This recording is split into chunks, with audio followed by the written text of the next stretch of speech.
Welcome to the Far and Beyond podcast, hosted by the Contracts and Fiscal Law Department at the Judge Advocate General's Legal Center and School. This podcast is for federal government attorneys navigating the complex intersection of acquisition and fiscal law and policy. I'm your host, Major Ellie Sewell. I'm Major Jason Floyd. And I am Major Ed Callahan. And Jason, we just grabbed you out of the hallway. We appreciate you taking some time to come in and talk to us, but we have prepared an update on the AI innovations and the AI contracting that we have going on. I mean, as recently as ripped out of the headlines this morning. While Ellie and I have been reading up on this a lot, we wanted to bring you in, get your perspective, and try and clarify some issues on maybe things that we have missed, things that you've come across in your experience, and just basically to bring you up to speed so you're going to be as smart as Ellie and I when you walk around the halls of this esteemed building. If you guys don't know, Jason is our AI guy in the office. He loves using it.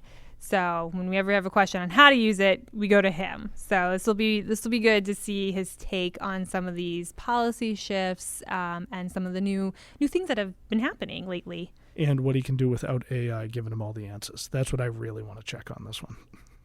Which I can do nothing. Thanks, Ellie. Thanks, Ed. Happy to be here. I don't know anything about law and policy with respect to AI. I just know how to use it well. So this will be fun. Buckle up, right? So today we're tackling the single biggest policy shift of the year and perhaps the decade, the federal government's decision to go all in on artificial intelligence. That's right. So this isn't just an incremental update, right? On 3 April 2025, the Office of Management and Budget dropped a pair of memoranda that completely rewrote the rulebook on how federal agencies use and acquire AI. This has been followed by a series of blockbuster acquisition deals that have turned heads across government and industry. Ooh, do you mean the GSA's AI suite? Yes, we're going to get into that. So, and predictably for our audience, those blockbuster deals that Jason just mentioned have been met with blockbuster bid protests, raising questions about competition, security, and the rule of law in federal procurement. So today, we'll break down the new policy framework, the acquisitions that followed, and the legal challenges that could define the future of AI in government. So where do we start? Well, I think we got to start at the policy itself, right? Because if you don't start from there, then what are we talking about? The Trump administration has made it clear that it views AI as a key to maintaining America's global dominance. The new guidance, stemming from Executive Order 14179, fundamentally shifts the government posture of the prior administration's risk-averse approach to a forward-leaning, pro-innovation, and pro-competition mindset. Right? The core message to agencies is to stop imposing unnecessary bureaucratic restrictions and to start embracing AI to become more agile, cost-effective, and efficient. So you're essentially saying that no holds are barred now, right? So I think we've seen this like ourselves in the schoolhouse. Even our AI positions have changed recently. They've started an AI working group. How can we implement it more and use it even within the schoolhouse? Yeah, I know CGSC is continually refining their AI policies, and I think the general idea is let's learn how to use AI. Let's lean forward into this, and we're going to keep driving the competition and keep driving the industry within the military. Exactly. So let's dig into the first of the two key documents, OMB's Memorandum M-25-21, titled Accelerating Federal Use of AI Through Innovation, Governance, and Public Trust. For Government Counsel, there are several critical takeaways. First, it redefines the role of the agency Chief AI Officer, or CAIO. So just to take a quick break there, do you think we can come up with the first really good? Do we call him the Chow? Like, do you think we can inject some sort of fun nickname? Don't you speak Italian, Ed? Because your wife? No, but that's also Italian. So there's that. Yeah. I think, do we call him the Chow? I think we should call him the Chow. CA or? I think if we want to call him the Chow, you lean into it. All right, it's a Chow. So we are officially saying the Chief AI Officer should be known as the Chow. And if the Chow is listening, I didn't come up with that. Remember, that was Ellie Sewell. I promise you, Ed, he's not listening. Or she. Yeah, not with that attitude. And that's why you're the man off the street for this one, Jason. Okay, they are no longer just compliance officers. The memo explicitly directs that they serve as change agents and AI advocates. Their job is to promote innovation, remove barriers, and advise on AI investments. So a huge part of their new role involves managing risk under a new framework. The memo does away with multiple confusing categories and introduces a single designation, high-impact AI. This is a term that every agency attorney needs to have memorized. It's defined as AI whose output serves as a principal basis for decisions that have a legal, material, or significant effect on an individual's rights, safety, or access to critical services. So that's a super broad definition. Are there like guiding documents as to what actually fits into that definition?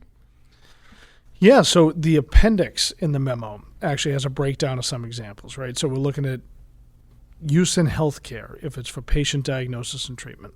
Use in law enforcement, if it's for risk assessments or identifying criminal suspects themselves. Screening for federal employment, and even, and for our purposes probably especially, using kinetic force in real-world circumstances. So when you think, even commonsensically, those would be the categories that we would say are a high-impact AI or a high-impact use of it, right?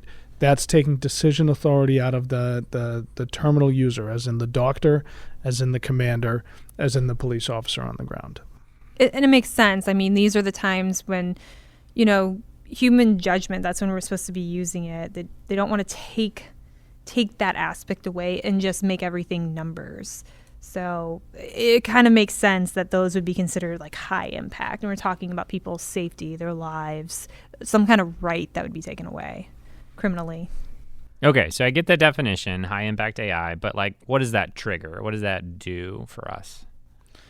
So based on the memo, it gives agencies a year to go through and do a set of minimum risk management practices. It's not immediately thrown on them in its full. So they have time period to do some pre-deployment testing, create some risk mitigation plans. They should all complete a detailed AI impact assessment before deploying the system, right? They get independent internal reviews.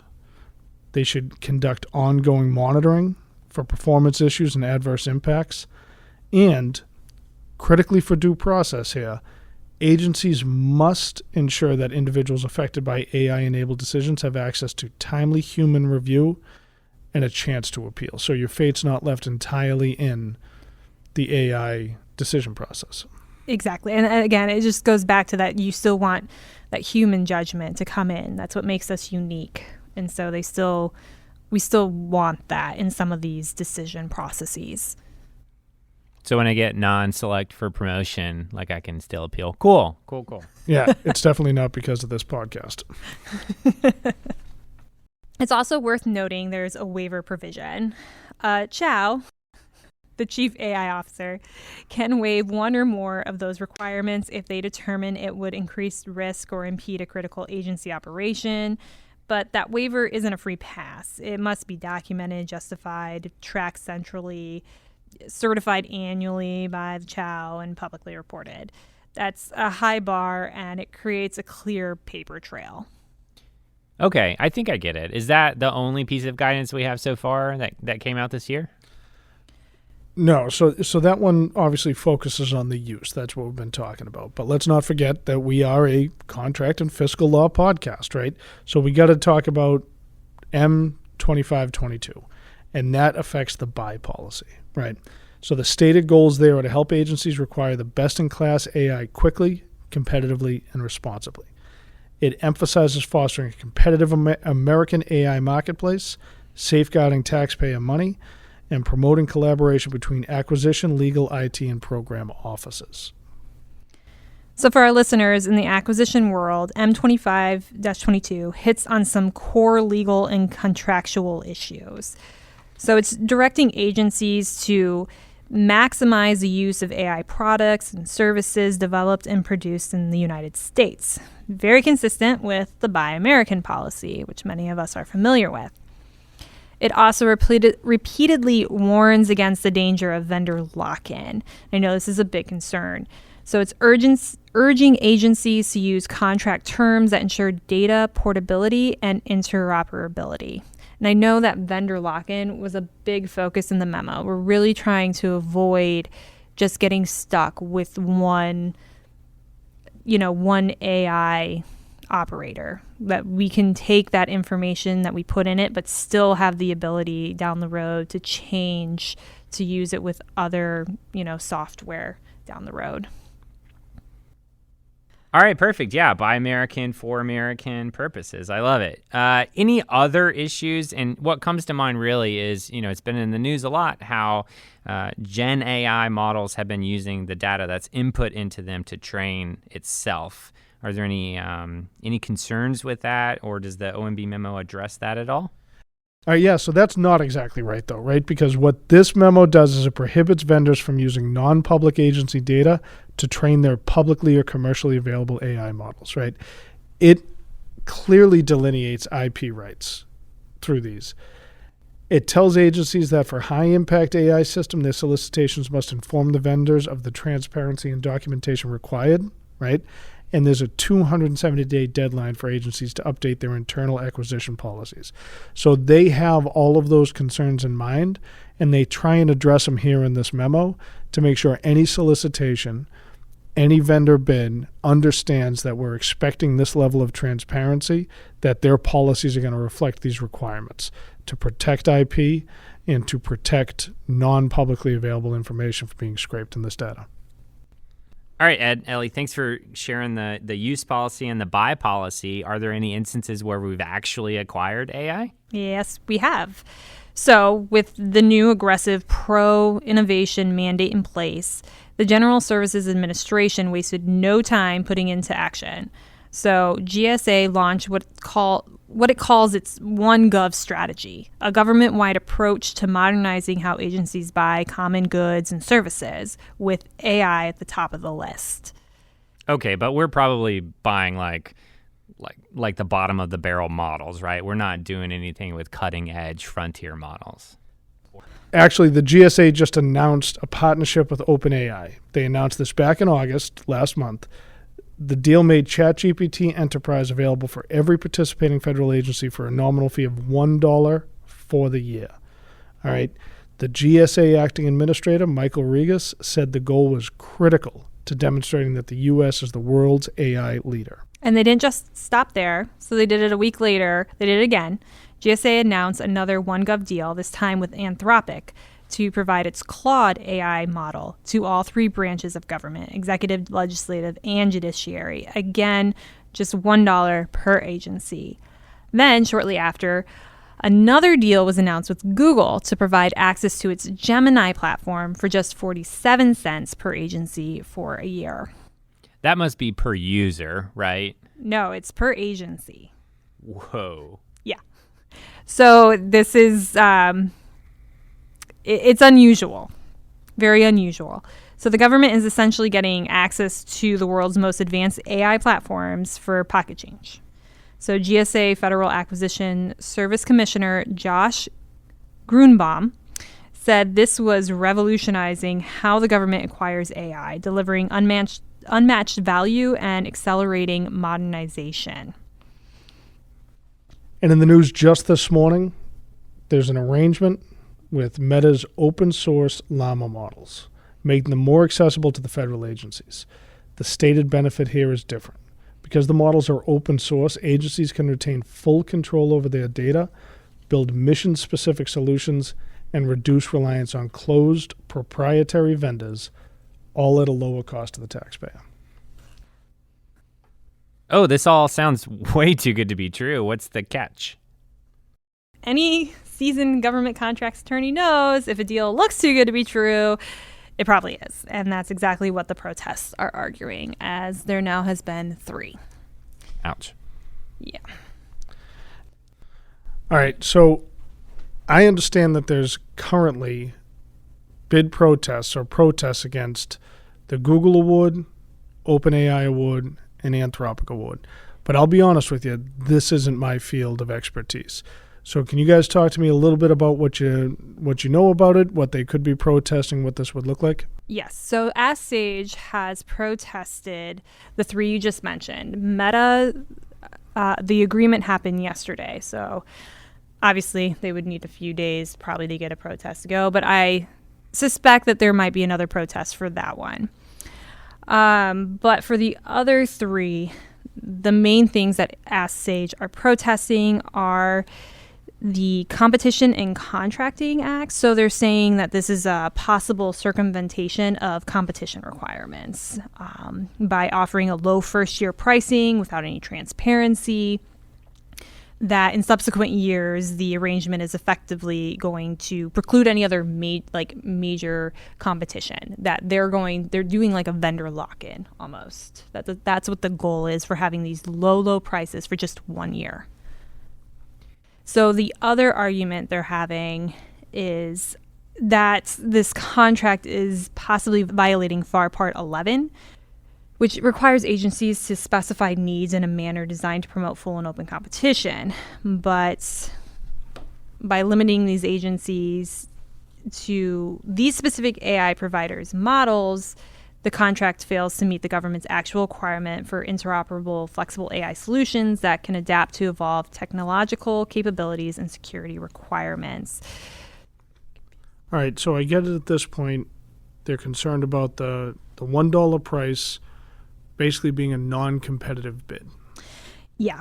They're worried about the way this is structured, leading to them being locked into the vendor that they're using, therefore preventing anybody else from coming in afterwards and being able to replace that. Am I understanding that right? Yeah. So basically their argument is by having these things for $1, the agencies are going to use it. They're going to get all their data in there. They're going to get however they're going to use it, the data in the system. They're going to train their workforce on it, build processes around that model.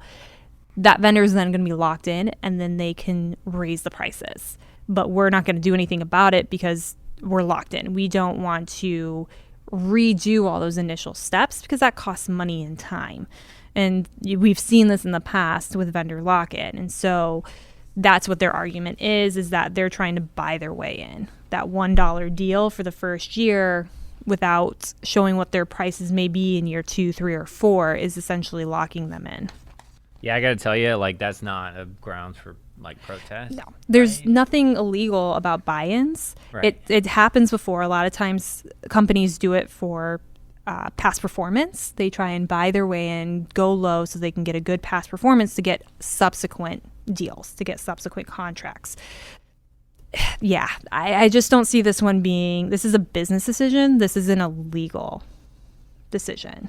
Does the fact that it is nominative $1 different than just going low, right? They're not necessarily cutting into their profit margin to be the lowest as much as providing a sweetheart deal at $1 a year, 47 cents a year. That just seems nominative, right?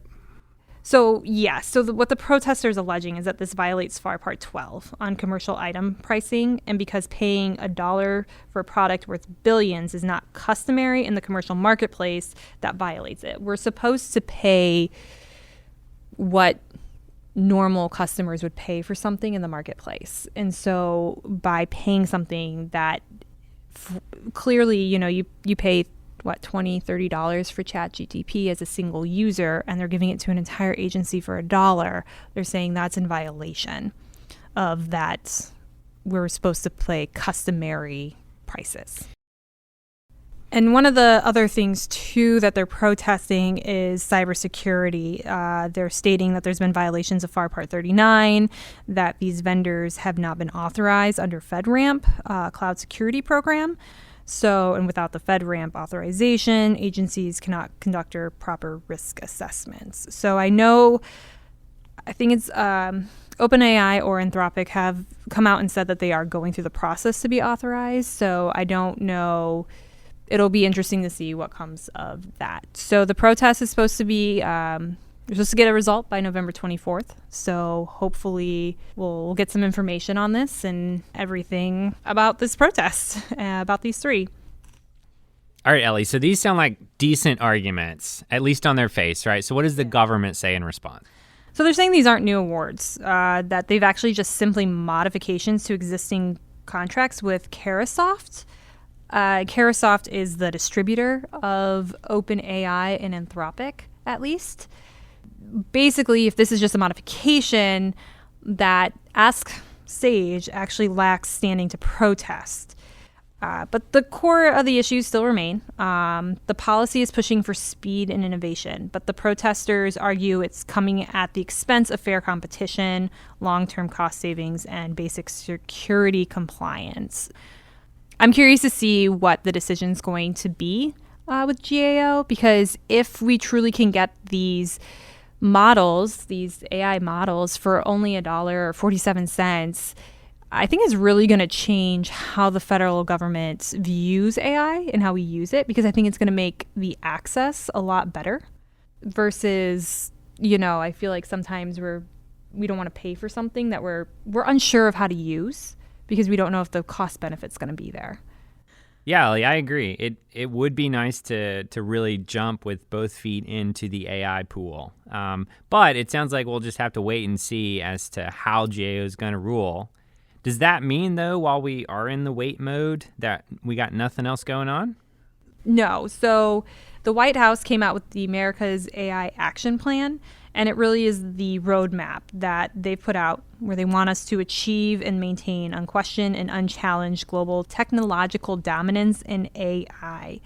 So this plan has 3 pillars. It's innovation, infrastructure, and international diplomacy. So under the innovation pillar, one of the key goals is to accelerate AI adoption in governments. So part of these GSA deals, they kind of go with that, but there's still more. The plan specifically calls for the creation of an AI procurement toolbox managed by the General Services Administration that would allow for any federal agency to easily choose among multiple models.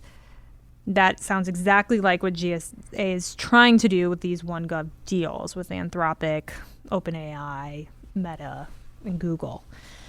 So it just seems like we're hitting that traditional conflict zone of a White House and agency wanting to move fast, but bumping into the bid protest, the procedures, the rules and red tape that it just takes to procure anything in the U.S. government. Are there any things contemplated in this to try and help that move faster?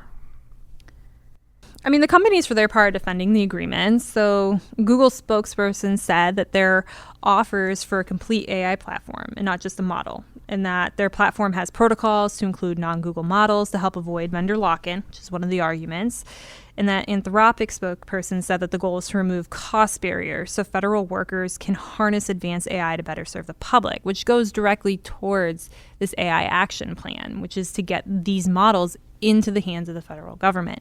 And then OpenAI has stated it's actively pursuing FedRAMP certification. So they're getting past some of these hurdles that, Ask Sage has brought up. So they're really trying to work with the federal government on this. I mean, this is a central conflict for every federal attorney listening. Yeah. So we have a clear policy that mandates from the White House and the OMB to innovate, to move fast, to cut red tape, to adopt AI. But you also have that legal and ethical duty to uphold the principles of the Competition Act and the Federal Acquisition Regulation, which are designed to ensure fairness, transparency, and responsible use of taxpayer money. What happens when that top-down pressure to innovate clashes with foundational rules of procurement? I mean, that's the question at protests. Right. So we're trying to change a system that's been in place for a while. We're moving aggressively, trying to move fast. But it's not going to be a simple process. Now, for those of us not involved in that bid protest, for those of us not involved in that high-level legal procedure, why don't we give Jason Floyd a little quiz to make sure he was paying attention through this whole conversation? You as a legal advisor, what are some of the things that you're going to have to be looking at based on the memoranda that were issued earlier in April and advising your clients on the proper use of AI? All right, so Ed, it sounds like someone will be advising the Chow on what constitutes high-impact AI as defined in these policy memos, and then help your folks build the new risk management and appeals process required by the memos. So as acquisition counsel, you'll be asked to navigate this new landscape, figure out how to run a fair competition when a competitor has a government-wide price of something like $1, right? All right, so going back to the protest, though, when do you think we'll get a decision? It's November 24th is when GAO has to decide on these protests. That decision could either validate GSA's aggressive, fast-moving approach, or it could send a message that, nope, we have to go back to the fundamentals. We have to go back to the federal acquisition regulations. Either way, the outcome will have enormous consequences for the future of technology in the federal government. So it's going to be interesting to track and see what happens over the next few months with that. All right. It's a dense topic. And AI technology, I mean, I'm sure it's going to be something that we're going to talk a lot about on these podcasts as we go forward. So we appreciate everybody for paying attention. We appreciate Jason coming in from the hallway and thanks for having me, Ed. Being the subject of our interrogation. But pay attention. Don't forget to subscribe to the podcast wherever you listen to your podcast. Pay attention for our webinars and trainings. And we at the Schoolhouse are always here to help. So that's all the time we have for today on Far and Beyond. We'll be tracking the GAO's decision, and we'll be back with a full analysis when it drops, I am sure. So until then, thank you for joining us as we explore the ever-evolving world of federal law and policy. Be sure to subscribe to Far and Beyond on your favorite podcast platform and connect with us on Facebook and LinkedIn. The links are in the show notes. As always, the views expressed here are those of the presenters and do not represent the Judge Advocate General Corps, the Department of the Army, the Department of the Air Force, or the Department of Defense.